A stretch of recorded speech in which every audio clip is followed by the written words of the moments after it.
गुरु श्री हरकृष्ण साहब अष्टम बलबीरा बाला प्रीतम जी जदों पंडित लालचंद जी नूं तारदे ने, चज्जू चीवर जी नूं तारदे ने, महाराज ने जो साडी नज़र विच जानो कि करामात है कि महाराज ने सिर ते छड़ी रखी है ते महाराज ने छड़ी रखण नाल जज्जू ने सारे कुछ सोझी हो गई ते वो शास्त्र अगे बन गया, वड्डा विद्वान हो गया, उन्हें व्याख्यान करते जबकि वो गूंगा बोला सी ते महामूर्ख सी, सिर हिलदा रहिंदा सी, कुछ जानता नहीं सी। पर महाराज ने जिहड़ी ये बख्शिश की है ये साडी समझ तो परे हो जाती है कि क्यों, क्योंकि महाराज ने भले लई जदों पंडित लालचंद दर ते आ गया ते महाराज के कहना करते ने, महाराज कहते ने कि जो गुरु नानक दे घर ते शंका करता है पंडित जी वो नरकां नूं जांदा है। गुरु नानक दे घर ते शंका करन वाला नरकां नूं जांदा है। पर जे तुसी दर तक चल के आ गए हो, सिख तुहाडी खबर ले आया है ते असीं सिख नूं की उपदेश दिता, सिख ते हुंदे ही परोपकारी ने, जाओ सदके लियाओ ते फिर तुसी हुण नरकां नूं ते नहीं जाओगे। महाराज ने जिहड़ा दरवाजा नरकां तक जा रहा सी उहनूं किवें मोड़ता कि पंडित लालचंद दी सारी होमे जिहड़ी मिटा के रख दित्ती। ऐसा इलाज किया कि लालचंद तो लाल सिंह बन गए, खाली भाई लाल सिंह जी नहीं बने, शहीद भाई लाल सिंह जी बन गए। असी कल भी बेनती की सी कि शहीदां दा दर्जा अति उत्तम है जिहदा सबक धन गुरु अर्जन देव जी महाराज ने पढ़ाया। भगतां तो भी उत्ते जानो, उच्ची अवस्था जानो शहीद सिंघां दी। फिर चज्जू चीवर ते कैसी कृपा की है कि उन्हां दे खानदान विच ऐसी बख्शिश हो गई, ऐसी सिੱਖੀ दा बीज टिक गया कि 5 प्यारिਆਂ विचों भाई हिम्मत सिंह जी चीवर जिहड़े ने वो भाई चज्जू चीवर जी दे खानदान विचों। महाराज इत्थे बेनतियां स्वीकार करके पर प्रधानमंत्री दी अगे नूं चाले पाते हैं। प्रधानमंत्री जदों अगे बड़ा सियाणा है, वो कहते हृदय विच गुरु नानक दे घर दी वडियाई बड़ी वस गई है। वो अपने मन विच की सोचदा है कि बाबा राम राय नूं असीं सोचदे हां कि बड़े ही करामात दिखांदे ने, बड़ियां बख्शिशां ने, पर वो ते एक सरोवर तलाब दी नाई ने।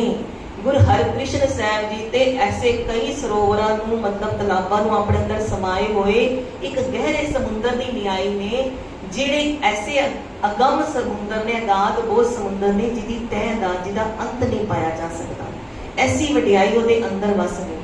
जदों हुण दिल्ली का पैडा काफ़ी कवर हो गया, जदों अगे नूं आ गए, कुछ 1-2 दिन की दूरी रह गई है तो वह महाराज नूं बेनती करता है कि महाराज आग्ञा बख्शिश करो, जे मैं जल्दी जाके अपनी सेना नाल राजा जय सिंह नूं खबर करा ते वह खुश हो के अगे नूं आके जो बण आंदा है कि महाराज आप जी का स्वागत जिहड़ा है वो बड़ी शान नाल ते आप राजा जय सिंह अगे होके करे, वो उवें करे।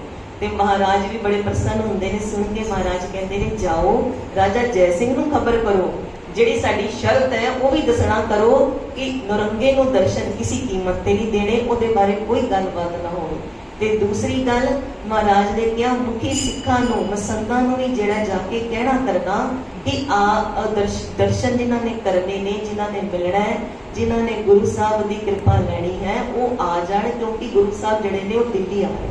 सहज स्वभावी महाराज सुते सिद्ध को नगर कीर्तन के रूप विच चल के दिल्ली वाल आ रहे हैं ते महाराज के दोनों तरफ चोड़ साहब हो रही है। मैं आप जी को दस रही सी कि हजूर साहब भी जदों महाराज की सवारी आती है ना तो प्रकाश होता है तो 2 सिंह चोड़ साहब करके रख लेते हैं।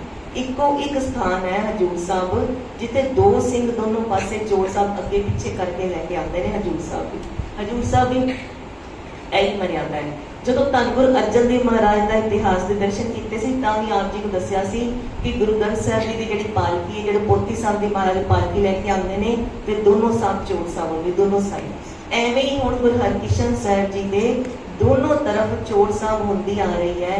इत्थे तेजी नाल चल के राजा जय सिंह का प्रधानमंत्री राजा जय सिंह के बंगले में पहुंचता है तो खबर देता है। राजा जय सिंह बड़ा खुश होता है कि मेरी प्रतिज्ञा पूरी हो गई है, जिहड़ी नरंगे ने मैंने ड्यूटी लगाई सी वो पूरी हो गई है।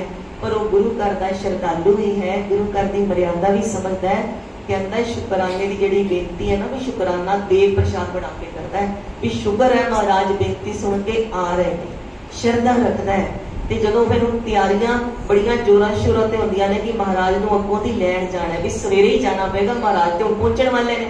ਤੇ ਸਵੇਰੇ ਜਦੋਂ ਪੂਰੀਆਂ ਤਿਆਰੀਆਂ ਕਰਕੇ ਮੁਖੀ ਜਿਹੜੇ ਪਸੰਦ ਨੇ ਉਹ ਵੀ ਚੱਲਦੇ ਨੇ ਤੇ ਕਹਿੰਦੇ ਰਾਜਾ ਜੈ ਸਿੰਘ ਦੋ ਦਿੱਲੀ ਤੋਂ ਦੂਰ ਆ ਕੇ ਜਿਹੜਾ ਹੈ ਕਿ ਅੱਗੇ ਹੋ ਕੇ ਆ ਕੇ ਮਿਲਦਾ ਹੈ। ਜਦੋਂ ਸਾਡੇ ਘਰ ਵੀ ਕੋਈ ਖਾਸ ਪਿਆਰਾ ਕੋਈ ਆ ਰਿਹਾ ਹੋਵੇ ਜਿਹਨੂੰ ਅਸੀਂ ਬੜੇ ਚਾਅ ਨਾਲ ਅਸੀਂ ਕਹਿੰਦੇ ਅਸੀਂ ਅੱਗੋਂ ਸਟੇਸ਼ਨ ਲੈਣ ਆ ਜਾਂਦੇ ਭਾਈ, ਉਹ ਫਿਰ ਲੈਣ ਜਾਂਦੇ ਆ ਫਿਰ ਛੱਡਣ ਵੀ ਜਾਂਦੇ ਆ। ਇਹ ਜਿਹੜਾ ਆਦਰ ਸਤਿਕਾਰ ਹੈ ਨਾ, ਇਹ ਸਾਨੂੰ ਸਿੱਖਣਾ ਚਾਹੀਦਾ। ਜਦੋਂ ਘਰ ਪ੍ਰਕਾਸ਼ ਕਰਾਉਣਾ ਹੋਏ ਅਖੰਡ ਪਾਠ ਤੇ ਪਰਿਵਾਰ ਦੇ ਬੰਦੇ ਜਿਹੜੇ ਨੇ ਮਿਲ ਜੁਲ ਕੇ ਬੜੀ ਸ਼ਰਧਾ ਨਾਲ ਮਹਾਰਾਜ ਦੀ ਸਵਾਰੀ ਅਦਬ ਨਾਲ ਲੈਣ ਆਉਣ। ਤੇ ਜਦੋਂ ਮਹਾਰਾਜ ਇਸ ਤਰ੍ਹਾਂ ਜਦੋਂ ਅਕਲ ਵਾੜੀ ਹੋ ਕੇ ਲੈਣ ਆਉਂਦਾ ਹੈ, ਮਨ ਵਿੱਚ ਕੀ ਚਾਹ ਹੈ?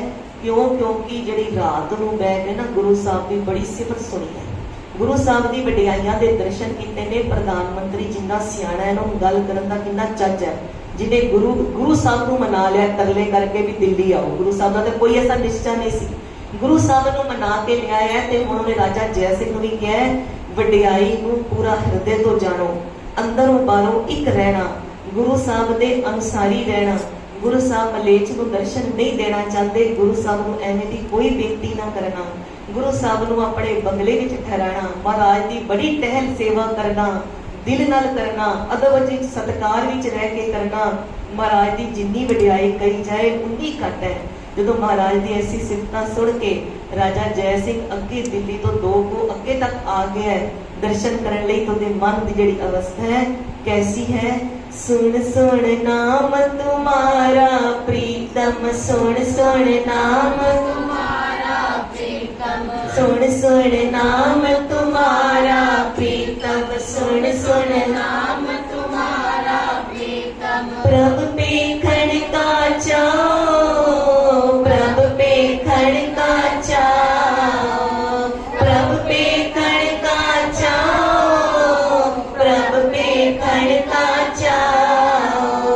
दया करो किरम अपने को, दया करो किरम अपने को। एह मनोरथ स्वाओ, एह मनोरथ स्वाओ, एह मनोरथ स्वाओ, एह मनोरथ स्वाओ। आओ दिल्ली ਦੀ ਸੰਗਤ ਵਿੱਚ ਅਸੀਂ ਵੀ ਮਹਾਰਾਜ ਦੇ ਦਰਸ਼ਨ ਉਨੀ ਸ਼ਰਧਾ ਭਾਵਨਾ ਪ੍ਰੇਮ ਨਾਲ ਕਰੀਏ ਜਿਵੇਂ ਉਸ ਸਮੇਂ ਸੰਗਤ ਕਰ ਰਹੀ ਸੀ। ਜਦੋਂ ਹੁਣ ਰਾਜਾ ਜੈ ਸਿੰਘ ਅੱਗੇ ਨੂੰ ਹੁੰਦਾ ਹੈ ਤੇ ਮਹਾਰਾਜ ਵੇਖ ਲੈਂਦੇ ਨੇ ਰਾਜਾ ਜੈ ਸਿੰਘ ਸਿੱਖ ਦੱਸਦੇ ਨੇ ਤੇ ਮਹਾਰਾਜ ਜਿਹੜੇ ਨੇ ਉਹ ਪਾਲਕੀ ਦੇ ਪਰਦੇ ਹਟਵਾ ਕੇ ਰਾਜਾ ਜੈ ਸਿੰਘ ਨੂੰ ਜਦੋਂ ਆਪਣੇ ਦਰਸ਼ਨ ਦਿੰਦੇ ਨੇ ਤੇ ਇੰਨੇ ਪਿਆਰੇ ਸੋਹਣੇ ਦਰਸ਼ਨ ਤੇ ਮਹਾਰਾਜ ਆਪਣੀ ਮਿੱਠੀ ਆਵਾਜ਼ ਵਿੱਚ ਨੇਤਰ ਜਿਹੜੇ ਨੇ ਉਹਦੇ ਚਿਹਰੇ ਵੱਲ ਪਾ ਕੇ ਪੁੱਛਦੇ ਨੇ ਸਭ ਰਾਜੀ ਖੁਸ਼ੀ ਹੈ, ਸਭ ਚੰਗਾ ਹੈ। ਜਦੋਂ ਰਾਜਾ ਜੈ ਸਿੰਘ ਵੇਖਦਾ ਦਰਸ਼ਨ ਤੇ ਮਹਾਰਾਜ ਦੀ ਇੰਨੀ ਮਿੱਠੀ ਆਵਾਜ਼ ਨਾਲ ਇੰਨਾ ਸੋਹਣਾ ਸੁਣਦਾ ਕਿ ਸਭ ਰਾਜੀ ਖੁਸ਼ੀ ਹੈ ਤੇ ਇੰਨਾ ਹਿਰਦਾ ਗਦਗਦ ਹੋ ਜਾਂਦਾ ਹੈ। ਦਰਸ਼ਨ ਵੇਖ ਵੇਖ ਕੇ ਹੀ ਬਿਸਮ ਹੋਈ ਜਾਂਦਾ ਹੈ ਵੀ ਐਡੇ ਕਮਾਲ ਦੇ ਦਰਸ਼ਨ, ਅੰਦਰ ਕਿੰਨੀ ਠੰਡ ਪੈ ਰਹੀ ਹੈ, ਕੁਝ ਬੋਲਣ ਜੋਗਾ ਨਹੀਂ ਰਹਿ ਗਿਆ। हो बिसम पई जी, हो बिसम पई जी, हर दर्शन देख अपारा, हर दर्शन देख अपारा। मेरा सुंदर स्वामी जी, मेरा सुंदर स्वामी जी, हो चरण कमल पग छारा, हो चरण कमल पग छारा, हो चरण कमल पग छारा, हो चरण कमल पग छारा। राज सोहणे ਜਿਹੜੇ ਚਰਨ ਕਮਲ ਨੇ ਉਹਨਾਂ ਤੇ ਮੱਥਾ ਟੇਕਦਾ ਹੈ ਤੇ ਜਦੋਂ ਮੱਥਾ ਟੇਕਦਾ ਨਾ ਆਪਣੇ ਚਰਨਾਂ ਤੋਂ ਜੋੜਾ ਲਾ ਦਿੰਦਾ। ਐਸਾ ਸਤਿਕਾਰ ਮਹਾਰਾਜ ਦਾ ਪ੍ਰੇਮ ਨਾਲ ਕਰਦਾ ਹੈ, ਆਪਣੇ ਚਰਨਾਂ ਤੋਂ ਜੋੜਾ ਲਾ ਕੇ ਮਹਾਰਾਜ ਦੇ ਚਰਨਾਂ 'ਚ ਮੱਥਾ ਟੇਕਦਾ ਹੈ। ਫਿਰ ਮਹਾਰਾਜ ਕੋਲ ਆਗਿਆ ਲੈ ਕੇ ਘੋੜੇ ਤੇ ਸਵਾਰ ਹੋ ਕੇ ਨਾਲ ਨਾਲ ਤੁਰਦਾ ਹੈ ਤੇ ਮਹਾਰਾਜ ਹੁਣ ਪਰਦੇ ਜਿਹੜੇ ਨੇ ਪਾਲਕੀ ਦੇ ਹਟਵਾ ਦਿੱਤੇ ਵੀ ਅੱਗੇ ਸੰਗਤ ਵੀ ਦਰਸ਼ਨ ਕਰ ਸਕੇ। ਹੁਣ ਜਦੋਂ ਦਿੱਲੀ ਦੀ ਜਿਹੜੀ ਸੀਮਾ ਸ਼ੁਰੂ ਹੋ ਰਹੀ ਹੈ, ਮੰਨ ਲਓ ਪਹਿਲੇ ਦਿੱਲੀ ਕਿੱਥੇ ਸੀ? ਨਾਨਕਯੋਗ ਗੁਰਦੁਆਰਾ ਸਾਹਿਬ ਤੱਕ। ਜੇ ਅਸੀਂ ਸੋਚੀਏ ਤੇ ਨਾਨਕਯੋਗ ਗੁਰਦੁਆਰਾ ਸਾਹਿਬ ਤੋਂ ਕੁਝ ਅੱਗੇ ਤੱਕ ਲੈਣ ਗਿਆ ਹੋਏਗਾ ਰਾਜਾ ਜੈ ਸਿੰਘ, ਦਿੱਲੀ ਦੀ ਸੀਮਾ ਦੇ ਤੱਕ ਸੇ ਜਿੱਥੇ ਉਹ ਤ੍ਰਿਪੋਲੀਏ ਗੇਟ ਬਣੇ ਹੋਏ ਨੇ। ਤੇ ਕਹਿੰਦੇ ਜਦੋਂ ਦਿੱਲੀ ਦੀ ਸੀਮਾ ਜਦੋਂ ਸ਼ੁਰੂ ਹੋ ਰਹੀ ਹੈ, ਜਾਣੋ ਕਿ ਸ਼ਾਇਦ ਹੋ ਸਕਦਾ ਹੈ ਕਿ ਨਾਨਕਯੋਗ ਗੁਰਦੁਆਰਾ ਸਾਹਿਬ ਤੱਕ ਦੀ ਜਦੋਂ ਸੀਮਾ ਸ਼ੁਰੂ ਹੋ ਰਹੀ ਹੋਏ ਉੱਥੇ ਤੱਕ ਸਿੱਖ ਸੰਗਤ ਪਹੁੰਚੀ ਹੋਏ। ਜਦੋਂ ਸਿੱਖ ਸੰਗਤ ਮਹਾਰਾਜ ਦੇ ਦਰਸ਼ਨ ਕਰਦੀ ਹੈ ਤੇ ਦਰਸ਼ਨ ਕਰ ਕਰਕੇ ਨਿਹਾਲ ਹੁੰਦੀ ਹੈ ਕਿ ਮਹਾਰਾਜ ਦਿੱਲੀ ਆਏ, सानू दर्शन देन आए। जिथे संगतां इन्ने जत्थे बना के वीरा कट के कीरतपुर साहब गईयां, पंजोकड़ा साहब तक मगर मगर आईयां, ओ गुरु साहब कृपा करके आप सानू दर्शन देन दिल्ली आए ने। महाराज दी सिफत विच संगतां गांदियां, करता कर आया, करता नसवंजो किल विखो, नसवंजो किल विखो, करता कर आया, करता कर आया। महाराज दी कृपा नाल सारे बड़ी भावना नाल गाओ कि दिल्ली दी संगत विच असीं भी हथ जोड़ के खड़े हां, असीं भी कह रहे हां, करता कर आया, करता कर आया। दूते देन पया, दूते देन पया, गोबिंद प्रगटाया, गोबिंद प्रगटाया, करता कर आया, करता कर आया। श्री हर कृष्ण ते आया, श्री हर कृष्ण ते आया, जिस डिठे सब दुख जाए, सब दुख जाए। श्री हर कृष्ण ते आया, श्री हर कृष्ण ते आया, जिस डिठे सब दुख जाए, सब दुख जाए। श्री हर कृष्ण ते आया। जिन्हां ने ते भावना नाल ते श्रद्धा नाल प्रेम नाल दर्शन कीते ने, उन्हां नाल तो सब कुछ मिल गया। दर्शन भेटत होत पुनीता, उन्होंने तो सारे फल मिल गए। दर्शन परसिया गुरु कह जन्म मरण दुख जाए, उन्होंने सब कुछ मिले। ते जेड़े शंका कर जाते ने कि बड़ी छोटी उम्र, बाबा राम राय जी तो बहुत छोटे ने, उन्होंने भरा ने बाबा राम राय जी पास बहुत बख्शिशा ने, वो फिर दर्शना तो वांझे रह गए, बरकतां तो वांझे रह गए, जिन्होंने भावना नाल दर्शन नहीं किए। महाराज दे हुण दर्शन करदियां, संगत कीर्तन करदियां, अगे निशानची चलदा, ढोसा वजदे, छोटे नगाड़े वजदे, ते महाराज उत्थे तक आके जिथे अज गुरुद्वारा श्री बंगला साहब स्थापित है, उस जगह का नाम पहले राजा जय सिंह दे बंगला होने करके जय सिंहपुरा सी नाम। तो सारे राजावां दे जेड़े बंगले ने ना, वो दिल्ली विच सी। चाहे हुण राजा जय सिंह ते जयपुर दा राजा है, पर कोई उदयपुर दा होवे, किथे दा भी होए, सब दे जेड़े बंगले ने वो दिल्ली विच सी। जिवें हुण भी हुंदे ने ना वड्डे वड्डे मिनिस्टरां दी कोठियां होंदियां, कहंदे सब दे बंगले सी। पर हुण बरकत वेखो, जिथे आके गुरु हरकृष्ण साहब जी टिके, ओदे बंगला साहब बन गया। ते अज तक जोतां जगदियां ने। ते बाकी राजाओं दे बंगले किथे गए, कोठियां किथे गईयां, कुछ पता नहीं है। कोई दर्शन उन्हां दे कोई नामो निशान भी नहीं रहे। ते गुरु साहब नूं अपने बंगले विच महाराज नूं लैके, बंगले विच भी खास सजावट हुई पई है। बंगले दे जिवें दो हिस्से ने, जिवें एक हैगा कोगी मेहमानां वाला घर ते गेस्ट हाउस, एक निजी घर भी अंदर वाल जिथे राणियां रहिंदियां ने, ओह घर है। ते जिथे महाराज का इंतजाम किया, जिथे मिलन जुलण वाली संगत भी आ सके, उत्थे महाराज दे चंगे आसन लगे ने। उपर खिच तान के चंदुआ साहब लग्या होया है। महाराज दे बैठण नूं, सुख नूं, आराम नूं पूरे इंतजाम कीते ने। ते महाराज नूं आसना ते विराजमान करा के संगतां फिर खुले दर्शन दीदारे करदियां। आप भी चरणा विच बैठ के, जो महाराज आसना च विराजमान होंदे ने ना, आप उत्ते चरणा च बैठ के फिर दोबारा नतमस्तक होंदा। आप महाराज दे चरण धोआए, चरण धोआ के अपने मूँह ते कहंदे ने छिट्टे मारे। आप इन्नी भावना नाल जिहड़े ने दर्शन कीते, महाराज दी सेवा कीती। हुण महाराज जिहड़े ने वो बंगला साहब वाले स्थान ते संगतां नूं दर्शन दे रहे ने। उत्थे जिहड़े महाराज दे दीवान लगदे ने। पर महाराज नूं फिर अगले दिन राजा जय सिंह कहना करदा है कि मैं जाके नुरंगे नूं खबर दे आवां कि आप जी आ गए हो। महाराज जी मुस्कुरा के कहते भी खबर दे दिओ, पर दर्शन नहीं देने। जो तुसीं कहना है वो खबर दे दिओ, पर असीं दर्शन नहीं देने। फिर वो नरंगे कोल जांदा है, औरंगजेब को पूरी खबर सुनांदा है। हुण औरंगजेब दे दर्शन करना चाहता है ते वो पुछदा है भी है कोई करामात। कहंदे जी करामात ते जिहड़े तुसीं वेखे हो तो कुछ भी नहीं, खजाने ने ਉਹਦੇ ਸਾਰੀਆਂ ਮਨੋਕਾਮਨਾਵਾਂ ਪੂਰਨ ਕਰਦੇ ਨੇ। ਜੋ ਪ੍ਰਧਾਨ ਮੰਤਰੀ ਨੇ ਦੱਸਿਆ ਸੀ ਕਿ ਕਿਵੇਂ ਕੋੜੀਆਂ ਦੇ ਕੋੜ ਦੂਰ ਹੁੰਦੇ, ਕਿਵੇਂ ਜੁਆਰੀ ਜੂਆ ਖੇੜਾ ਬੰਦ ਕਰ ਦਿੰਦੇ, ਕਿਵੇਂ ਜਿਹੜੇ ਸਾਰੇ ਰੋਗ ਨੇ ਉਹ ਸਭ ਰੋਗਾਂ ਦਾ ਨਾਸ ਕਰ ਦਿੰਦੇ ਨੇ, ਕਿਵੇਂ ਬਖਸ਼ਿਸ਼ਾਂ ਹੋਈਆਂ ਨੇ ਪੰਡਤ ਲਾਲ ਚੰਦ ਤੇ ਚੱਜੂ ਚੀਵਰ ਤੇ। ਇੱਕ ਇੱਕ ਗੱਲ ਜਿਹੜਾ ਸੁਣਾਣਾ। ਹੁਣ ਔਰੰਗਜ਼ੇਬ ਦੇ ਹਿਰਦੇ ਵਿੱਚ ਵੀ ਹੁੰਦਾ ਕਿ ਮੈਂ ਦਰਸ਼ਨ ਕਰਾਂ। पर दर्शन करन दी मनाही है। वो अपने खास जिहड़ा मंत्री है उमराव नूं भेजदा है बेनतियां करन वास्ते, पर महाराज उमराव नूं भी ना अपने दरबार विच परे नूं जिथे तैनात करनी है, कहते बाहर बैठो उत्थे, अंदर भी नहीं हले महाराज ने आज्ञा दी। और आज्ञा नहीं दी महाराज ने कहा कि भाई मलेच नूं जिहड़े दर्शन नहीं देने, जिहड़ी रसना हर समय अमृत बोलदी है वो रसना बार बार कहती है कि नरंगे नूं मलेच नूं नह मलेच को दर्शन दे है, ਉਹਨੂੰ ਮੱਥੇ नहीं लाना। साडे गुरु पिता जी का वचन है, वो वचनों को पूरा पालन करना। नदर उपठी जे करे सुल्ताना भाओ कराए ताजे, नदर फेर लेण महाराज ਉਹੀ ਉਹ ਨਦਰ है ਜਿਹੜੇ सब ਦੇ दुख दूर कर रही है। ਉਹੀ ਉਹ नदर कहती कि औरंगजेब ਨੂੰ ਵੇਖਣਾ भी नहीं, ਇਹਨੂੰ मत्थे ही नहीं लाना, कैसे भाग ने नरंगे दे। फिर महाराज कहते फिर इतिहास भी जानता है कि जो प्रधानमंत्री ਉਹਦੇ ਹੋਰ ਦੂਤ ਦੇ ਕਹਿਣ ਤੇ ਵੀ ਨਹੀਂ ਮੰਨੇ, ਉਹਨੇ ਬੜੀਆਂ ਭਟਾਵਾਂ ਭੇਜੀਆਂ ਸੀ, ਬੜੀ ਖੁੱਲੀ ਮਾਇਆ ਭੇਜੀ ਸਿਰ ਪਰ ਕਰਨ। ਮਹਾਰਾਜ ਮਾਇਆ ਨੂੰ ਨਹੀਂ, ਮਹਾਰਾਜ ਸ਼ੁੱਧ ਭਾਵਨਾ ਨੂੰ ਵੇਖਦੇ।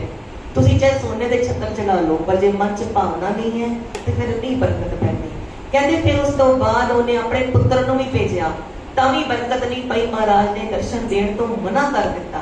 ਫਿਰ ਜਦੋਂ ਹੈ ਨਾ ਉਹ ਵਡਿਆਈਆਂ ਸੁਣਦਾ ਹੀ ਰਹਿੰਦਾ ਔਰੰਗਜ਼ੇਬ, ਤੇ औरंगजेब ਦੇ ਮਨ ਵਿੱਚ ਹੁੰਦਾ ਹੈ कि राजा जय सिंह ਨੂੰ ਪੁੱਛਦਾ ਹੈ कि सिर्फ सुन सुन के बंदे हो कि पतियाया भी है, कदी कदी ਪ੍ਰੀਖਿਆ भी ਲਈ है, ਤੁਸੀਂ कदी ਜਾਣਿਆ भी है कि वाकई जो ਤੁਸੀਂ ਮੰਨ ਰਹੇ ਹੋ है कि नहीं। ਹੁਣ ਸ਼ੰਕਾ ਵਾਲੇ ਦੇ ਤਾਈ ਕਹਿੰਦੇ ਸੰਗਤ ਹੈ ਨਾ ਸੋਚ ਸਮਝ ਕੇ ਕਰਨੀ ਚਾਹੀਦੀ ਹੈ ਵੀ ਗੁਰਮੁਖ ਪਿਆਰਿਆਂ ਦੀ ਸੰਗਤ ਕਰੋ। ਕਈ ਵਾਰੀ ਜਿਹੜੇ ਮਹਾਂਪੁਰਖ ਨੇ ਨਾ ਉਹ ਇਹ ਵੀ ਕਹਿ ਦਿੰਦੇ ਨੇ ਵੀ ਜਿਨ੍ਹਾਂ ਨੇ ਅੰਮ੍ਰਿਤ ਦੀ ਦਾਤ ਨਹੀਂ ਲਈ ਉਹਨਾਂ ਦੇ ਵਚਨ ਵੀ ਨਾ ਸੁਣਿਆ ਕਰੋ, ਕਿਉਂਕਿ ਕਈ ਵਾਰੀ ਕੀ ਹੁੰਦਾ ਉੱਪਰੋਂ ਵਚਨ ਸੁਣੋ ਤੇ ਚੰਗੇ ਲੱਗਦੇ ਨੇ ਕਿ ਬੜਾ ਗਿਆਨ ਹੈ, ਅਸੀਂ ਤੇ ਗਿਆਨ ਲੈ ਰਹੇ ਹਾਂ, ਅਸੀਂ ਤੇ ਗਿਆਨ ਲੈ ਰਹੇ ਹਾਂ, ਪਰ ਜਦੋਂ ਅੱਗੇ ਵਧਦੇ ਹਾਂ ਫਿਰ ਗੁਰੂ ਤੋਂ ਟੁੱਟ ਪੈ ਜਾਂਦੀ, ਵਿੱਥ ਪੈ ਜਾਂਦੀ। ਇਹ ਸੋਚ ਕੇ ਚੱਲੋ ਜਿਹੜਾ ਸਾਨੂੰ ਗੁਰੂ ਨਾਲ, ਸਾਡੇ ਗੁਰੂ ਨਾਲ ਹੀ ਜੋੜੇ, ਉਹਦੇ ਹੀ ਵਚਨ ਸੁਣੀਏ, ਉਹਦੀਆਂ ਹੀ ਗੱਲਾਂ ਸੁਣੀਏ, ਉਹਦੀ ਹੀ ਸੰਗਤ ਕਰੀਏ, ਹੋਰਾਂ ਦੀ ਸੰਗਤ ਨਾ ਕਰੀਏ। ਕਿਉਂ? ਸੰਗਤ ਦਾ ਬੜਾ ਅਸਰ ਪੈਂਦਾ। ਕਹਿੰਦੇ ਮਨ ਵਿੱਚ ਆ ਗਿਆ ਵੀ ਹਾਂ ਪ੍ਰੀਖਿਆ ਲੈ ਲਾ, ਉਹਨੇ ਵੀ ਡਿਊਟੀ ਲਗਾਤੀ ਕਿ ਪ੍ਰੀਖਿਆ ਲੈ ਕੇ ਪਤਿਆ ਕੇ ਮੈਨੂੰ ਵੀ ਦੱਸ। ਜਿਹੜੀ ਘਰ ਰਾਣੀ ਹੈ ਕਹਿੰਦੇ ਉਹ ਵੀ ਹੈ ਨਾ, ਉਹ ਵੀ ਸੋਚਦੀ ਹੈ ਕਿ ਬੜੀ ਉਮਰ ਛੋਟੀ ਹੈ 7 ਸਾਲ ਦੀ, ਵੀ 7 ਸਾਲ ਦੀ ਉਮਰ ਵਿੱਚ ਗੁਰੂ ਨੇ ਵੀ ਪੂਰੀ ਕਰਾਮਾਤ ਹੈ। ਮੇਰੀ ਜਿਹੜੀ ਕੋਕ ਸੁਣੀ ਹੈ, ਮੈਂ ਹਾਲੇ ਤੱਕ ਮਾਂ ਦਾ ਬਣਨ ਦਾ ਸੁੱਖ ਨਹੀਂ ਲਿਆ ਵੀ ਮੇਰੀ ਗੋਦ ਵਿੱਚ ਆ ਕੇ ਬੈਠਣਗੇ ਤੇ ਕਿਆ ਮੇਰੀ ਗੋਦ ਹਰੀ ਹੋ ਜਾਏਗੀ। ਉਹਦੇ ਮਨ ਦੀ ਐਸੀ ਭਾਵਨਾ ਹੈ। ਤੇ ਜਦੋਂ ਦੋਨੋਂ ਆਪਸ ਵਿੱਚ ਗੱਲ ਕਰਦੇ ਨੇ ਤੇ ਇੱਕ ਵਿਉਂਤ ਬਣਾ ਲੈਂਦੇ ਨੇ, ਵਿਉਂਤ ਘੜ ਲੈਂਦੇ ਨੇ। ਕਿਹੜੀ?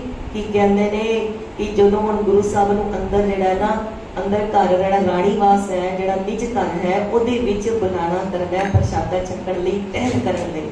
ਤੇ ਬਾਕੀ ਸਾਰੀਆਂ ਦਾਸੀਆਂ ਨੂੰ ਤੇ ਰਾਣੀਆਂ ਨੂੰ ਜਿਹੜੇ ਨੇ ਨਾ ਉਹ ਪਵਾ ਦੋ ਰਾਣੀਆਂ ਵਾਲੇ ਕੱਪੜੇ। ਤੇ ਆਪ ਉਹ ਪਟਰਾਣੀ ਕਹਿੰਦੀ ਹੈ ਕਿ ਮੈਂ ਪਟਰਾਣੀ ਆ ਨਾ ਤੇ ਮੈਂ ਦਾਸੀਆਂ ਵਾਲੇ ਕੱਪੜੇ ਪਾ ਕੇ ਬੈਠਾਂਗੀ।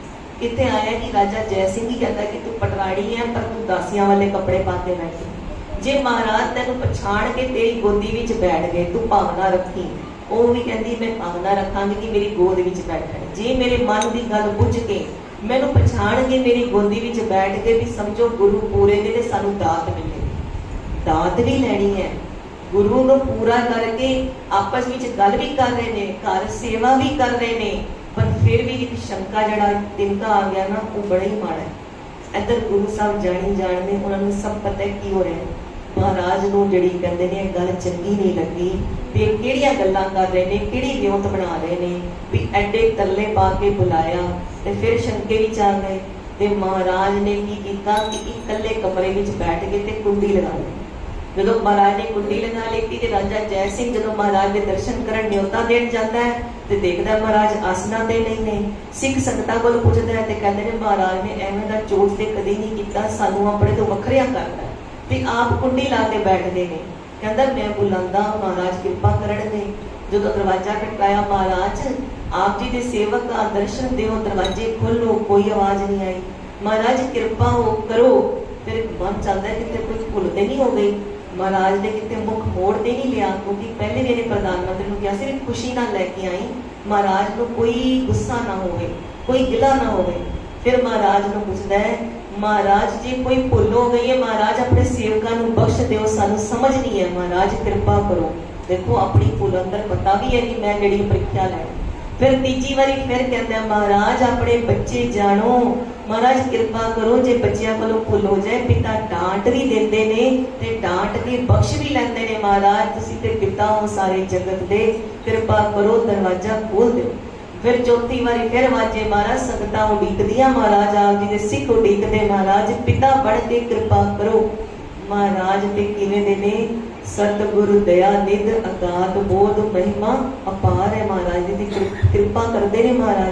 महाराज ने अपना जिहड़ा विचार सी कि ओदी गल नहीं मननी, राजा जय सिंह दी महला विच नहीं जाना, महाराज ने वो विचार ही त्याग दिता। महाराज ने दरवाजे खोल दिते।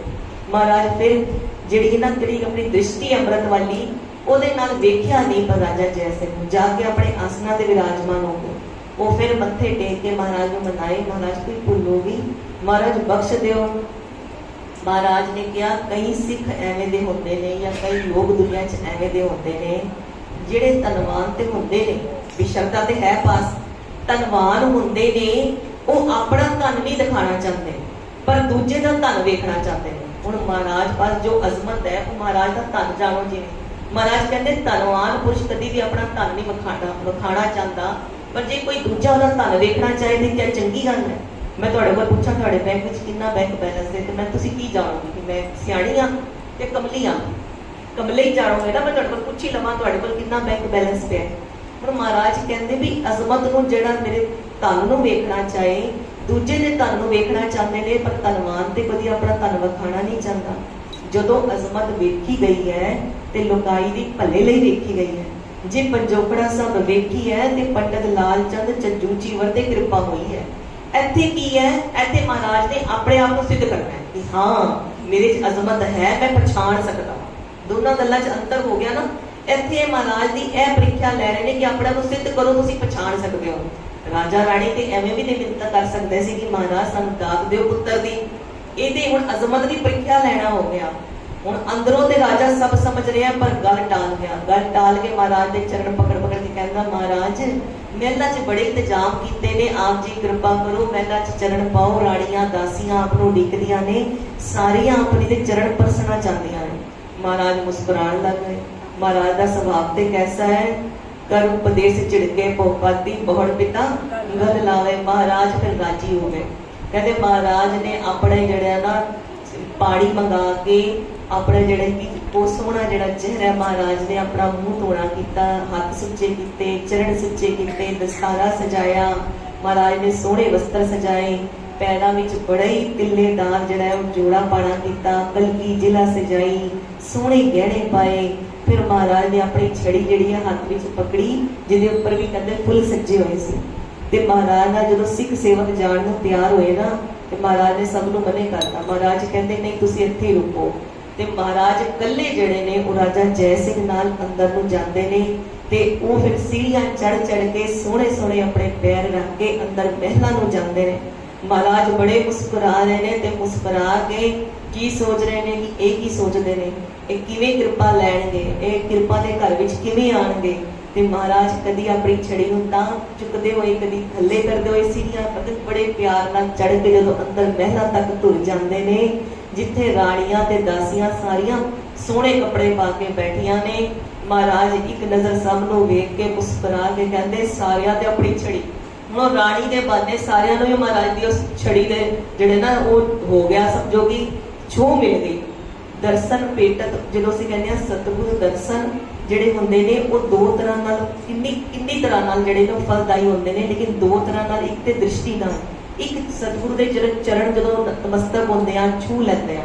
जदों महाराज अपने साख्यात रूप विच सी, जोत जदों शरीर विच सी, जदों उन्हां दे कहो कि असीं चरणा नूं छू लीए, अज कहो कि महाराज की कोई निशानियां होण उन्हां नूं छू लीए, ते उहदे नाल भी कृपा आंदी है। महाराज की छड़ी विच भी कृपा है, पर असली कृपा ते बचना विच है। महाराज दे अपने हिरदा जिहड़ा वो कृपा दा घर है। ते महाराज ने सारियां ते छड़ी रख के की कहंदे ने, ऐ भी नहीं पटराणी, ऐ भी नहीं पटराणी, ऐ भी नहीं पटराणी। ते जेड़ी वो दासियां दे कपड़े पा के बैठी सी, महाराज कहते ये है पटराणी। ते महाराज ने जो कहा ना ये पटराणी, ते गोदी विच बैठ भी गए, ते नाल ही उठ के कहते हे पटराणी तेनू परमात्मा ने दात दिती है कि तू पटराणी बनी है, यह बड़े कर्मां दा फल हुंदा है कि पटराणी बनना। ਇਹ ਜਿੰਨੀਆਂ ਦਾਸੀਆਂ ਨੂੰ ਰਾਣੀ ਦੇ ਕੱਪੜੇ ਪਵਾਏ ਨੇ ਤਲੀ ਰੱਖਦੀਆਂ ਨੇ ਜਿੱਥੇ ਤੂੰ ਆਪਣੇ ਪੈਰ ਰੱਖਦੀ ਹੈ, ਤੇ ਤੈਨੂੰ ਕੀ ਸ਼ੌਂਕ ਚੜਿਆ ਕਿ ਤੂੰ ਜਿਹੜੀ ਪਟਰਾਣੀ ਹੁੰਦੇ ਹੋ ਨੌਕਰਾਣੀਆਂ ਦੇ ਕੱਪੜੇ ਪਾ ਲੈ ਤੇ ਸਾਡੀ ਪ੍ਰੀਖਿਆ ਲਵੇ। ਐਵੇਂ ਦਾਤਾਂ ਮਿਲਦੀਆਂ ਨੇ। ਜਦੋਂ ਮਹਾਰਾਜ ਨੇ ਐਵੇਂ ਕਰੜਾ ਕਿਹਾ ਨਾ ਕਿ ਐਵੇਂ ਦਾਤਾਂ ਮਿਲਦੀਆਂ ਨੇ, ਜੇ ਗੁਰੂ ਤੇ ਸੰਤਾਂ ਦੇ ਭਗਤਾਂ ਦੀ ਜਿਹੜੀ ਪ੍ਰੀਖਿਆ ਲੈਂਦੇ ਨੇ, ਸ਼ੱਕ ਕਰਦੇ ਨੇ, ਉਹਨਾਂ ਨਾਲ ਛਲ ਕਰਦੇ ਨੇ, ਕਹਿੰਦੇ ਤੂੰ ਛਲ ਕੀਤਾ ਹੈ ਮੇਰੇ ਨਾਲ। ਤੂੰ ਪਟਰਾਣੀ ਹੁੰਦੇ ਹੋਏ ਆਪਣੇ ਆਸਨ ਤੇ ਬੈਠ ਕੇ ਉਤੋਂ ਦੀ ਉੱਠ ਕੇ ਇਸਤਕਬਾਲ ਕਰਨ ਦੀ ਬਜਾਏ ਛਲ ਕਰਕੇ ਨੌਕਰਾਣੀਆਂ ਵਾਲੇ ਕੱਪੜੇ ਪਾਏ ਨੇ। ਜਿਹੜੇ ਗੁਰੂ ਨਾਲ ਛਲ ਕਰਦੇ ਨੇ ਉਹਨਾਂ ਕੀ ਹਸ਼ਰ ਹੁੰਦਾ ਦੱਸੋ। ਗੁਰੂ ਨਾਲ ਛਲ ਕਰਦੀ ਹੈ। ਮਹਾਰਾਜ ਜਦੋਂ ਐਵੇਂ ਕਿਹਾ, ਕਹਿੰਦੇ ਰਾਜਾ ਜੈ ਸਿੰਘ ਵੀ ਡਰ ਗਿਆ, ਰਾਣੀ ਵੀ ਡਰ ਗਈ। ਕਹਿੰਦੇ ਕਿ ਉਹਨੇ ਬੜੀਆਂ ਮਾਫੀਆਂ ਮੰਗ ਕੇ ਜਿਹੜੇ ਆਸਨ ਲਗਾਏ ਸੀ ਨਾ ਮਹਾਰਾਜ ਲਈ, ਆਸਨ ਤੇ ਲਗਾਏ ਸੀ, ਮਨ ਦੀ ਭਾਵਨਾ ਤੇ ਸੀ। ਆਸਨਾਂ ਦੇ ਥੱਲੇ ਚੰਦਨ ਦੀ ਚੌਕੀ ਵੀ ਰੱਖੀ ਹੋਈ ਸੀ ਮਹਾਰਾਜ ਦੇ ਸੋਹਣੇ ਚੰਦੋਦੇ ਤੇ ਵਿਰਾਜਮਾਨ ਕਰਾਉਣ ਲਈ। ਅੰਦਰ ਵੀ ਚੰਦੋਆ ਸਾਹਿਬ ਲਗਾਇਆ ਹੋਇਆ ਸੀ, ਸਾਰੇ ਇੰਤਜ਼ਾਮ ਸੀ। ਮਹਾਰਾਜ ਨੂੰ ਬੜੇ ਹੀ ਤਰਲੇ ਪਾ ਕੇ ਮਹਾਰਾਜ ਦੇ ਚਰਣੀ ਲੱਗ ਕੇ ਰਾਜਾ ਜੈ ਸਿੰਘ ਨੇ ਮਨਾਇਆ, ਮਹਾਰਾਜ ਇੱਕ ਵਾਰੀ ਬੈਠੋ ਤੇ ਸਹੀ, ਮਹਾਰਾਜ ਇੱਕ ਵਾਰੀ ਆਸਨਾਂ ਤੇ ਵਿਰਾਜਮਾਨ ਤੇ ਹੋ, ਮਹਾਰਾਜ ਨਾਰਾਜ਼ ਨਾ ਹੋ, ਮਹਾਰਾਜ ਬਖਸ਼ ਲੋ, ਮਹਾਰਾਜ ਕਿਰਪਾ ਕਰੋ। ਅਸੀਂ ਸ਼ੰਕਾਲੂਆਂ ਦੀ ਜਿਹੜੀ ਹੈ ਨਾ ਸੰਗਤ ਕਰਕੇ ਆਪ ਸ਼ੰਕਾ ਵਿੱਚ ਆ ਗਏ, ਮਹਾਰਾਜ ਸਾਨੂੰ ਬਖਸ਼ ਲੋ, ਅਸੀਂ ਤੁਹਾਡੇ ਸੇਵਕ ਆ, ਮਹਾਰਾਜ ਕਿਰਪਾ ਕਰੋ। ਜਦੋਂ ਐਵੇਂ ਤਰਲੇ ਪਾਏ ਮਹਾਰਾਜ, ਜਦੋਂ ਆਸਨਾਂ ਤੇ ਵਿਰਾਜਮਾਨ ਹੁੰਦੇ ਨੇ, ਮਹਾਰਾਜ ਕਹਿੰਦੇ ਫਿਰ ਜਿਹੜੀ ਦਾਤ ਮਿਲਦੀ ਹੈ ਨਾ ਉਹ ਸੁਖਦਾਈ ਨਹੀਂ ਹੁੰਦੀ। ਜਿਹੜਾ ਪੁੱਤਰ ਮਿਲੇਗਾ ਸੁਖਦਾਈ ਨਹੀਂ ਮਿਲੇਗਾ ਕਿ ਸ਼ੰਕਾ ਕਰਕੇ ਛਲ ਨਾਲ ਦਾਤ ਲੈਣ ਦੀ ਕੋਸ਼ਿਸ਼ ਕਰ। ਜਦੋਂ ਮਹਾਰਾਜ ਨੇ ਐਵੇਂ ਕਿਹਾ, ਉਹਨਾਂ ਨੇ ਬੜੇ ਤਰਲੇ ਪਾਏ ਮਹਾਰਾਜ ਦੇ। ਤੇ ਅੱਜ ਵੀ ਜਦੋਂ ਮਹਾਰਾਜ ਫਿਰ ਜਦੋਂ ਤਰਲੇ ਮਿੰਨਤਾਂ ਕੀਤੀਆਂ ਤੇ ਮਹਾਰਾਜ ਨੇ ਫਿਰ ਕਿਰਪਾ ਦੇ ਘਰ ਤੇ ਆ ਹੀ ਜਾਂਦੇ। ਤਾਂ ਹੀ ਮਹਾਰਾਜ ਨੂੰ ਭਾਈ ਗੁਰਦਾਸ ਜੀ ਕਹਿ ਰਹੇ ਨਾ, ਨਮੋ ਨਮੋ ਨਮੋ ਨੇਤ ਨੇਤ ਨੇਤ ਨੀਤ ਹੈ ਸਤਿਗੁਰ ਦਇਆ ਨਿਧ ਮਹਿਮਾ ਅਗਾਧ ਬੋਲ। ਉਹਨਾਂ ਦੀ ਜਿਹੜੀ ਮਹਿਮਾ ਉਹ ਕਹੀ ਨਹੀਂ ਜਾ ਸਕਦੀ ਕਿ ਕਿੰਨੇ ਦਇਆ ਦੇ ਖਜ਼ਾਨੇ ਨੇ, ਕਿੰਨੀ ਦਇਆ ਕਰ ਸਕਦੇ ਨੇ, ਕਿੰਨਾ ਪ੍ਰਸਥਿਤੀਆਂ ਵਿੱਚ ਕਰ ਸਕਦੇ ਨੇ। ਕਹਿੰਦੇ ਐਵੇਂ ਜਾਣੋ ਬਿਨਾਂ ਕਾਰਨ ਤੋਂ ਵੀ ਦਇਆ ਕਰਦੇ ਨੇ। ਐਵੇਂ ਜਾਣ ਕੇ ਨਾ ਖੁਸ਼ ਹੋ ਜਾਇਆ ਕਰੋ। ਚਰਨ ਫੜ ਕੇ ਜਦੋਂ ਪਾਠ ਕਰਨ ਬੈਠਦੇ ਆ ਦਿਲ ਨਾ ਵੀ ਲੱਗੇ, ਅਸੀਂ ਸੋਚਦੇ ਹਾਂ ਸਾਡੇ 'ਚ ਬੜੇ ਵਿਕਾਰ ਨੇ, ਦਿਲ ਨਹੀਂ ਲੱਗਦਾ, ਚਿੱਤ ਨਹੀਂ ਜੁੜਦਾ। ਪਰ ਜਦੋਂ ਮਹਾਰਾਜ ਦੀ ਵਡਿਆਈ ਵੱਲ ਵਿਚਾਰ ਪਾ ਦੋ ਕਿ ਮਹਾਰਾਜ ਤੇ ਬਿਨਾਂ ਗੱਲ ਤੋਂ ਵੀ ਕਿਰਪਾ ਕਰਦੇ ਨੇ, ਮਹਾਰਾਜ ਆਪੇ ਕਿਰਪਾ ਕਰਕੇ ਸਾਰਾ ਕੁਝ ਠੀਕ ਕਰਕੇ ਸਾਡਾ ਚਿੱਤ ਵੀ ਸੁਰਤ ਵੀ ਜੋੜ ਲੈਣਗੇ, ਫਿਰ ਕਿਰਪਾ ਵੀ ਕਰਨਗੇ। ਪਰ ਦੇਖੋ ਇੱਕਦਮ ਦਿਲ ਨਾ ਠੰਡਾ ਪੈ ਜਾਂਦਾ, ਸੁਰਤ ਜਿਹੜੀ ਹੈ ਉਹ ਜੁੜਨਾ ਸ਼ੁਰੂ ਹੋ ਜਾਂਦੀ ਹੈ। ਕਿਉਂ? ਮਹਾਰਾਜ ਦੇ ਜਿਹੜੇ ਮਿੱਠੇ ਗੁਣ ਨੇ ਉਹਨਾਂ ਨੂੰ ਯਾਦ ਕਰ ਲਿੱਤਾ ਸੀ ਤੇ ਮਹਾਰਾਜ ਨੇ ਫਿਰ ਬਖਸ਼ ਦਿੱਤਾ। ਅੱਜ ਵੀ ਰਾਜਾ ਜੈ ਸਿੰਘ ਦੀ ਜਿਹੜੀ ਵੰਸ਼ਜ ਹੈ ਨਾ ਉਹ ਚੱਲਦੀ ਹੈ, ਐਸੀ ਬਖਸ਼ਿਸ਼ ਹੈ। ਅੱਜ ਵੀ ਜਾ ਕੇ ਰਿਕਾਰਡ ਚੈੱਕ ਕਰੋ, ਰਾਜਾ ਜੈ ਸਿੰਘ ਅੱਗੋਂ ਰਾਜਾ ਮਾਨ ਸਿੰਘ ਜਿਹੜੇ ਚੱਲੇ ਨੇ ਉਹਨਾਂ ਦੀ ਜਿਹੜੀ ਕੁੱਲ ਹੈ ਉਹ ਚਲਦੀ ਹੈ। ਤੇ ਬਾਕੀਆਂ ਦੇ ਜਿਹੜੇ ਬਗਲੇ ਨੇ ਉਹਨਾਂ ਦੇ ਪਤਾ ਹੀ ਨਹੀਂ।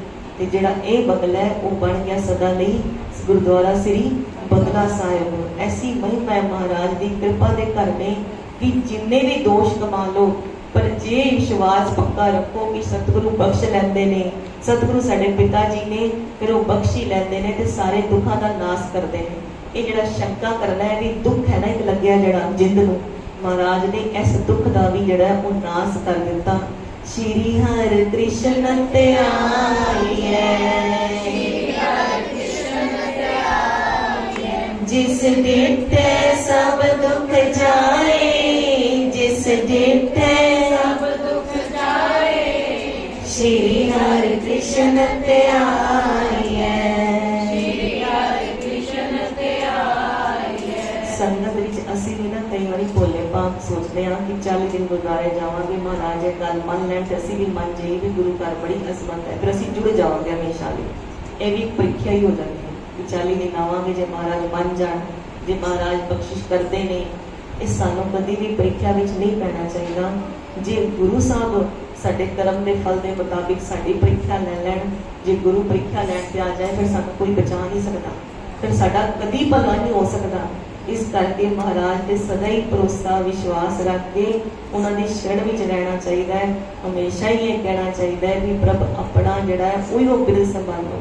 ਸਾਡੇ ਜਿਹੜੇ ਗੁਣ ਅਵਗੁਣ ਨੇ ਉਹਨਾਂ ਦੀ ਕੋਈ ਵਿਚਾਰ ਨਾ ਕਰੋ। ਹਮਰਾ ਗੁਣ ਅਵਗੁਣ ਨਾ ਵਿਚਾਰੋ, ਮਾਟੀ ਕਾ ਕਿਆ ਧੋਤਾ ਸਵਾਮੀ, ਮਾਨਸ ਕੀ ਗਤ ਇਹੀ। ਸਾਡੇ ਗੁਣਾਂ ਤੇ ਅਵਗੁਣਾਂ ਦੀ ਵਿਚਾਰ ਨਾ ਕਰੋ। ਕੋਈ ਵਿਚਾਰ ਹੋਈ ਜੇ ਵਾਕਈ ਮਹਾਰਾਜ ਨੇ ਲੇਖਾ ਦੇਖਿਆ ਨਾ, ਫਿਰ ਕਦੀ ਨਹੀਂ ਬਚ ਸਕਦੇ। ਬਚਾਂਗੇ ਤਾਂ ਹੀ ਜੇ ਮਹਾਰਾਜ ਲੇਖੇ ਬਿਨਾਂ ਦੇਖੇ ਹੀ ਪਾੜ ਗਏ। ਗੁਰੂ ਨਾਨਕ ਜਿਨ ਸੁਣਿਆ ਵੇਖਿਆ, ਫਿਰ ਗਰਭਾਸ ਨਾ ਭਰਿਆ ਰੇ। ਜਦੋਂ ਗੁਰੂ ਨਾਨਕ ਦੇਵ ਜੀ ਦੀ ਨਜ਼ਰ ਪੈ ਜਾਂਦੀ ਹੈ, ਫਿਰ ਕੋਈ ਲੇਖਾ ਪੁੱਛਦਾ ਹੀ ਨਹੀਂ। ਧਰਮ ਰਾਏ ਦਰ ਕਾਗਜ਼ ਫਾਰੇ, ਜਨ ਨਾਨਕ ਲੇਖਾ ਸਮਝਾ। ਫਿਰ ਸਾਰੇ ਕਾਗਜ਼ ਪੜ੍ਹ ਜਾਂਦੇ ਨੇ। ਪੜ੍ਹਨ ਵਿੱਚ ਹੀ ਭਲਾਈ ਹੈ, ਕਿਉਂਕਿ ਕਾਗਜ਼ਾਂ ਜੈਸਾ ਕੁਝ ਹੈ ਨਹੀਂ, ਅਸੀਂ ਲਿਖਿਆ ਨਹੀਂ ਹੈ ਕਿ ਜੋ ਸਮਝਿਆ ਜਾਏ ਤੇ ਪੜ੍ਹਿਆ ਜਾਏ। ਪੜ੍ਹਨ ਵਿੱਚ ਸਾਡੀ ਜਿਹੜੀ ਹੈ ਉਹ ਭਲਾਈ ਹੈ। ਮਹਾਰਾਜ ਕਿਰਪਾ ਕਰਨ। ਕੱਲ ਨੂੰ ਅਸੀਂ ਮਹਾਰਾਜ ਦੇ ਹੋਰ ਵਡਿਆਈਆਂ ਦੇ ਦਰਸ਼ਨ ਕਰਾਂਗੇ। ਸਮੇਂ ਦੀ ਸਮਾਪਤੀ ਬਹੁਤ ਹੋ ਚੁੱਕੀ ਹੈ ਤੇ ਸ਼ਬਦ ਦੇ ਵਿਚਾਰ ਨਹੀਂ ਹੋ ਪਾ ਰਹੇ। ਸ਼ਬਦ ਦੇ ਵਿਚਾਰ ਕੱਲ ਕੋਸ਼ਿਸ਼ ਕਰਾਂਗੇ ਜ਼ਰੂਰ ਅੱਗੇ ਹੋਵੇ। ਤੇ ਕੱਲ ਮਹਾਰਾਜ ਦੇ ਜਿਹੜਾ ਬਿਰਧ ਹੈ, ਜਿਹੜਾ ਮਹਾਰਾਜ ਨੇ ਚੇਚਕ ਦੀ ਬਿਮਾਰੀ ਤੇ ਲੋਕ ਰਾਜੀ ਕੀਤੇ। ਦੇਖੋ, ਇੱਕ ਤੇ ਕਾਰਨ ਹੈ ਕਿ ਰਾਜਾ ਜੈ ਸਿੰਘ ਜਿਹੜਾ ਉਹਨੇ ਬੁਲਾਇਆ ਹੈ ਦਰਸ਼ਨਾਂ ਲਈ, ਸੰਗਤਾਂ ਨੇ ਤਰਲੇ ਪਾਏ ਤੇ ਮਹਾਰਾਜ ਆਏ ਨੇ। ਇੱਕ ਮਹਾਰਾਜ ਦਾ ਜਿਹੜਾ ਬਿਰਧ ਹੈ, ਜਿਹੜਾ ਮਹਾਰਾਜ ਦਾ ਸੁਭਾਅ ਹੈ ਆਪਣੇ ਪਿਤਾ ਜੀ ਵਰਗਾ, ਕਿ ਗੁਰੂ ਹਰਿਰਾਏ ਸਾਹਿਬ ਜੀ ਨੇ ਨਾ ਹਸਪਤਾਲ ਖੋਲ੍ਹੇ ਹੋਏ ਸੀ, ਚਿਕਿਤਸਾਲय ਜਿਨ੍ਹਾਂ ਵਿੱਚ ਇਲਾਜ ਹੁੰਦਾ ਸੀ। ਤੇ ਜਦੋਂ ਸ਼ਾਹਜਹਾਨ ਦਾ ਪੁੱਤਰ ਜਿਹੜਾ ਦਾਰਾ ਸ਼ਿਕੋ ਬਿਮਾਰ ਪਿਆ, ਦਿੱਲੀ ਦਾ ਰਾਜਾ, ਜਿਹੜਾ ਹਿੰਦੁਸਤਾਨ ਦਾ ਰਾਜਾ, ਦਿੱਲੀ ਦੇ ਤਖਤ ਤੇ ਵਿਰਾਜਮਾਨ ਹੈ, ਉਹਦਾ ਪੁੱਤਰ ਬਿਮਾਰ ਹੋਇਆ ਹੈ ਤੇ ਉਹਨਾਂ ਦੇ ਜਿਹੜੇ ਹਸਪਤਾਲ ਕੋ ਉਹਨਾਂ 'ਚ ਇਲਾਜ ਨਹੀਂ ਹੋ ਸਕਦਾ। ਤੇ ਉਹ ਇਲਾਜ ਕਰਨ ਲਈ ਗੁਰੂ ਹਰਿਰਾਏ ਸਾਹਿਬ ਜੀ ਕੋਲ ਪੰਜਾਬ ਕਿਰਤਪੁਰ ਜਾਂਦੇ ਨੇ ਤੇ ਮਹਾਰਾਜ ਇਲਾਜ ਵੀ ਕਰਦੇ ਨੇ ਤੇ ਦਾਰਾ ਸ਼ਿਕੋ ਜਿਹੜਾ ਉਹ ਰਾਜੀ ਵੀ ਹੁੰਦਾ ਹੈ। ਤੇ ਇਲਾਜ ਉੱਥੋਂ ਹੁੰਦਾ ਹੈ। ਅੱਜ ਕੀ ਹੈ, ਅਸੀਂ ਆਪਣੇ ਵਿਰਸੇ ਨੂੰ ਸੰਭਾਲਿਆ ਨਹੀਂ ਹੈ। ਪੰਜਾਬ ਤੋਂ ਵੀ ਹਰ ਜਗ੍ਹਾ ਤੋਂ ਲੋਕ ਦਿੱਲੀ ਆਉਂਦੇ ਇਲਾਜ ਕਰਨ। ਪਹਿਲੇ ਕੀ ਸੀ, ਰਾਜੇ ਦਾ ਵੀ ਪੁੱਤਰ ਬਿਮਾਰ ਹੋ ਜਾਏ ਤੇ ਦਿੱਲੀ ਤੋਂ ਪੰਜਾਬ ਜਾ ਰਿਹਾ ਗੁਰੂ ਸਾਹਿਬ ਦੇ ਹਸਪਤਾਲ ਵਿੱਚ ਇਲਾਜ ਕਰਾਉਣ। ਤੇ ਅੱਜ ਸਾਰੇ ਅਸੀਂ ਹੁਣ ਦਿੱਲੀ ਨੂੰ ਆਉਣਾ ਇਲਾਜ ਕਰਾਉਣ। ਤੇ ਮਹਾਰਾਜ ਦੇ ਜਿਹੜੇ ਸਪੁੱਤਰ ਨੇ ਸ਼੍ਰੀ ਗੁਰੂ ਹਰਿਕ੍ਰਿਸ਼ਨ ਸਾਹਿਬ ਜੀ, ਉਹ ਜਾਣੀ ਜਾਂਦੇ, ਅੰਤਰਜਾਮੀ ਗੁਰੂ ਸਭ ਜਾਣਦੇ ਨੇ ਕਿ ਕਿਹੜੀ ਵਿਪਤਾ ਦਿੱਲੀ ਦੀ ਆਉਣ ਵਾਲੀ ਹੈ, ਚੇਚਕ ਦੀ ਬਿਮਾਰੀ ਆਉਣ ਵਾਲੀ ਹੈ। ਤੇ ਸੇਵਾ ਸੰਭਾਲ ਲਈ ਮਹਾਰਾਜ ਪਹਿਲੇ ਹੀ ਆਉਂਦੇ। ਮਹਾਰਾਜ ਦਾ ਬਿਰਧ ਹੈ ਨਾ, ਸ਼੍ਰੀ ਹਰਿ ਕ੍ਰਿਸ਼ਨ ਤੇ ਆਈਐ, ਸ਼੍ਰੀ ਹਰਿ ਕ੍ਰਿਸ਼ਨ ਤੇ ਆਈਐ, ਜਿਸ ਦੀਤੇ ਸਭ ਦੁੱਖ ਜਾਏ, ਜਿਸ ਦੀਤੇ ਸਭ ਦੁੱਖ ਜਾਏ, ਸ਼੍ਰੀ ਹਰਿ ਕ੍ਰਿਸ਼ਨ ਤੇ ਆਈਐ, ਸ਼੍ਰੀ ਹਰਿ ਕ੍ਰਿਸ਼ਨ ਤੇ ਆਈਐ। ਮਹਾਰਾਜ ਕਿਰਪਾ ਕਰਨ, ਬਾਣੀ ਦਾ ਭਾਵ ਹਿਰਦੇ ਵਿੱਚ ਵਸੇ, ਬਾਣੀ ਹਿਰਦੇ ਵਿੱਚ ਵਸੇ, ਬਾਣੀ ਦੀ ਸਦਾ ਲਾਜ ਰਹੇ, ਝੂਲਤੇ ਨਿਸ਼ਾਨ ਰਹੇ, ਸਜਦੇ ਦੀਵਾਨ ਰਹੇ। ਵਾਹਿਗੁਰੂ ਜੀ ਕਾ ਖਾਲਸਾ, ਵਾਹਿਗੁਰੂ ਜੀ ਕੀ ਫਤਿਹ।